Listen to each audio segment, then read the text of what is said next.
Okay, hello, party people. Um, it's like midnight, and I figured something out.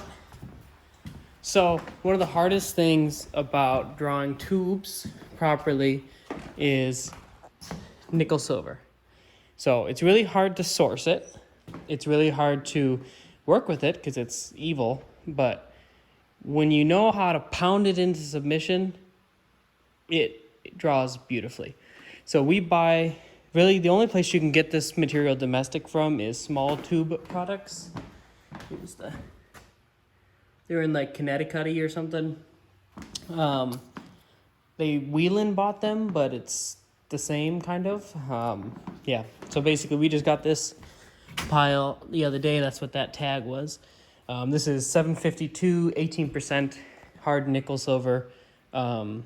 This is 11/16 diameter, 025 wall. This is essentially like the standard, probably the most ordered size of nickel silver in the industry. Shires uses it. Well, when they drew tubes at Shires, they used it. Everyone uses this stuff specifically for hand slide inners. Kahn is using a lot of CDA 740, which is a 9% nickel, so a little softer, a little easier to work with. But different sound, and it's a different color too. This is a Kahn AD. This is 9% nickel, so it's a lot whiter, especially when it's tarnished. Whereas like a Bach will use 752, which is much deeper color, darker color. But the hardest thing about nickel silver is cleaning it, pickling it, because this material, as it showed up, was annealed. But if you know anything about me and drawing tubes, yes, this material is annealed direct from the mill. I don't trust their anneal, and I'm right to not trust it because I tried some tubes. These are hand slide tubes with their anneal, just using the material as is, and guess what? They draw like that. And that is no good. So, that's why they're in the scrap bin.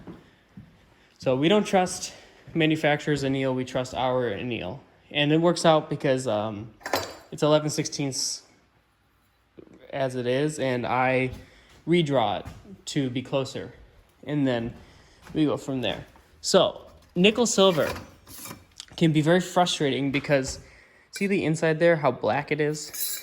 It builds up this gray black oxide, and it is really, really hard to make that oxide go away.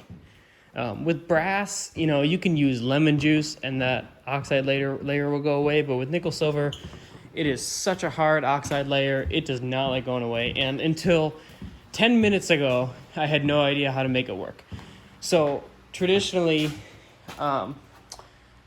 factories would use a bright dip, which is essentially chromic acid, I believe. And chromic acid is scary. Like, it's not good for you, and the EPA doesn't like it. It's a whole thing. So that's a no-go for me here because I don't really like having stuff here that we have to, like, care about how we dispose of it. All the stuff we use is extremely mild. So we just, we don't like to deal with really aggressive stuff. So chromic acid's out, and other than chromic acid, there's really not many things that work. You ask the internet, you ask ChatGPT, and they'll tell you all these things that don't work.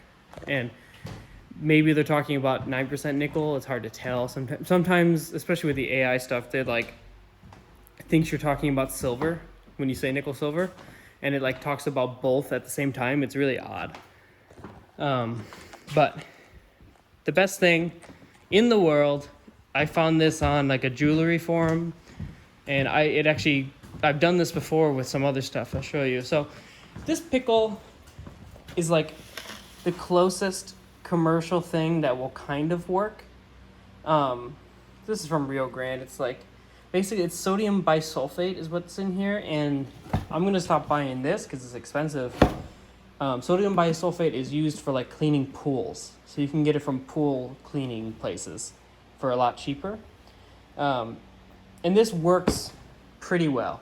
It doesn't get it this bright, but it gets it, like, I would say halfway. And then you can get the rest of the way by scrubbing with Scotch-Brite and brushing it out with, like, wire brushes. But that's a lot of work, especially when you're doing 40 trombone inners. So the trick is you use this, you mix up a batch of this, and then you put equal parts or even less parts hydrogen peroxide, like just like whatever the fuck this shit's used for. I think this is like for medical stuff, I think, but it's hydrogen peroxide. This is 3%. I just ordered some 12%. And hydrogen peroxide is an oxidizer. This is Chemistry Corner with Miles, master chemist, making fucking bombs on accident. It's an oxidizer, so basically, like when you mix an oxidizer with acid, it starts etching, is my expert analysis. And it cleans it up like this. And you can see even the inside's clean. It's hard to get light. There we go. Nice and pretty in there. So don't try anything else. Nothing works. Like anything that works on brass won't work on nickel silver. Just get some of this stuff, like pool cleaner, sodium bisulfate, hydrogen peroxide, mix up a little batch, and there you go. That's what works. The catch is, like, you can't just like this bucket that I mixed up this stuff, like the hydrogen peroxide, like, I don't know, I don't think it evaporates. It like oxidizes itself away.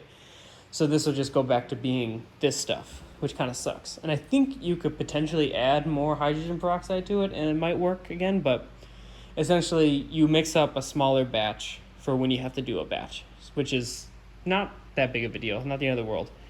You know, I'm not pickling nickel every day. So I'll get a nice container and then we'll do like a minimum batch just to fill what's going on. But it worked great. This is like a huge life changer. I've spent so much time trying to figure this out. We've done a lot of scrubbing. And if your tubes are dirty, they will draw horribly. I promise you, they would draw badly. Don't even try to draw a tube if it's dirty. It's not worth it. So yeah, I just wanted to share that, how to actually pickle nickel. What the mills don't want you to know. Okay, bye.